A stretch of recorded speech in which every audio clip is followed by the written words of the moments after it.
The Indlulamithi South Africa Scenarios Trust has published a book detailing realistic future trajectories of South Africa by the year 2035, influenced by significant trends and dynamics after years of research and engagement with stakeholders and communities, civil society, business and politics. Political analyst Xolelwa Kashe Katiya joins us now for a discussion. A very good evening to you. Thank you for your time. Futurists have released their barometer of South Africa's current status and a new set of scenarios on where the country could be by the year 2035 when it comes, that of course marking 40 years of democracy. What purpose do these scenarios serve? Because trying to imagine what South Africa could look like in 2035 is quite a tall order. Good evening. Thanks for having me, and good evening to your viewers at home. These scenarios, I mean, when we started the Indlulamithi scenarios, it was back in 2017, and we imagined futures for South Africa. But as the years went by, and especially during COVID, we found that these scenarios were unfolding, at a great speed, wherein some of the things were becoming intensified and some of the storylines were becoming a reality as a result of our inequality. So that's when we decided to refresh the scenarios. So the scenarios that we released today, the full set of scenarios, were the refreshed scenarios as an update from those that were looking at a horizon of 2030, and now we've shifted the horizon to 2035. So the purpose was, the rationale behind us refreshing the scenarios was that a lot of those issues that we had imagined happening by 2030 have started unfolding because of COVID-19. And now we've got a new set of scenarios that seem to differ quite significantly from the first ones that we had issued in 2018. One of the most, I suppose, more relevant scenarios talks to the government of national unity coming under sharp focus as we learn that despite its poor governing record and gaining from the lowest ever voter turnout in a national election, the coalition will be re-elected in 2034. I mean, I found that quite interesting, as also the 2035 scenarios predict the possibility of a new government pushing to end corruption and reducing crime. What we have imagined is not really just a single narrative. So there's three different narratives that are really different likelihoods for pathways for the country.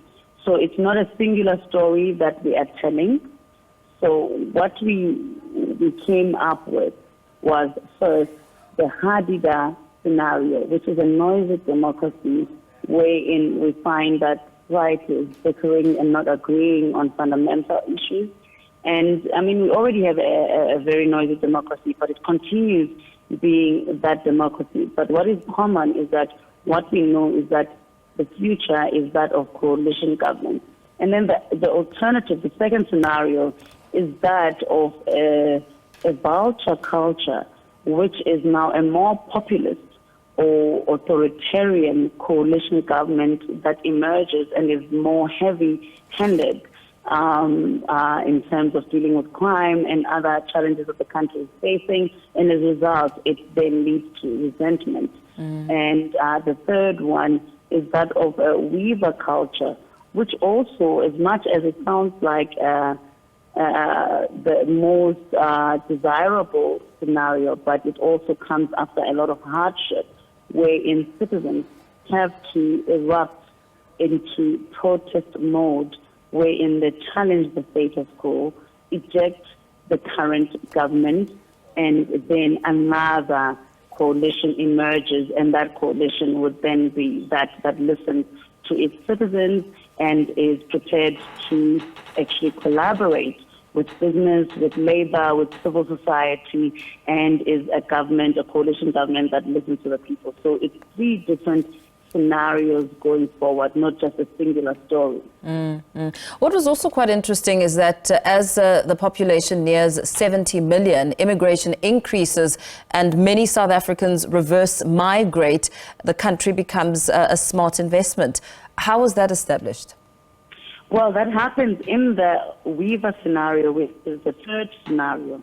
It happens when citizens erupt and they push government and challenge government so that it listens to the people, and we have a coalition that is more broad and more collaborative in its nature.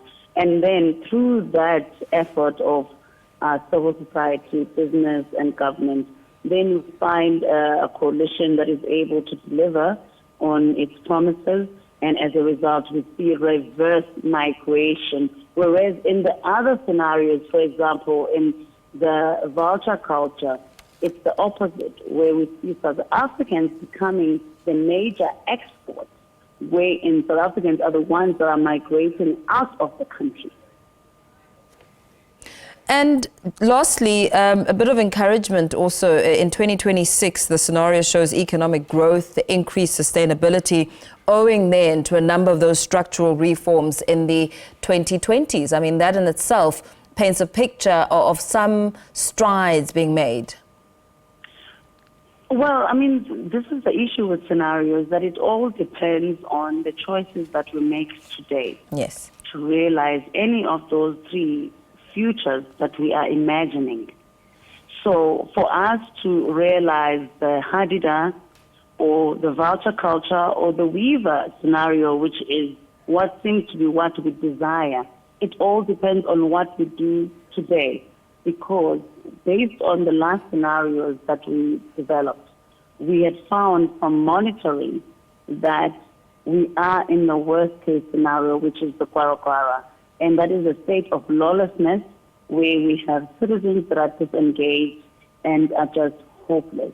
So we are moving now from that state of hopelessness and imagining three different futures from that position. And that's why then we have this flickering nation, or a nation that is vulturizing itself, or one that builds itself up after all these tragedies and all these things that happen as a result of failure of the state. So it depends on what we do today for us to actually realize, and we are hoping that through our barometer, we will be able to inform the nation in terms of where we are, in terms of those three different possible pathways. Right now, we do not know. We've told the story, and then going forward, we're going to develop indicators to measure so that we can give results and release those results and communicate to the nation in terms of where we are. Are we in the vulture culture? Are we in the Weaver nation? Or are we in the Hadida nation that's just loud and noisy with no outcomes at all? An interesting take indeed. Thank you so much for your time.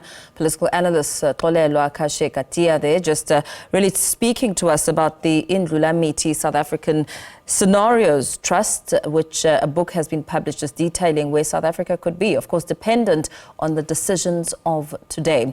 Thank you for your time.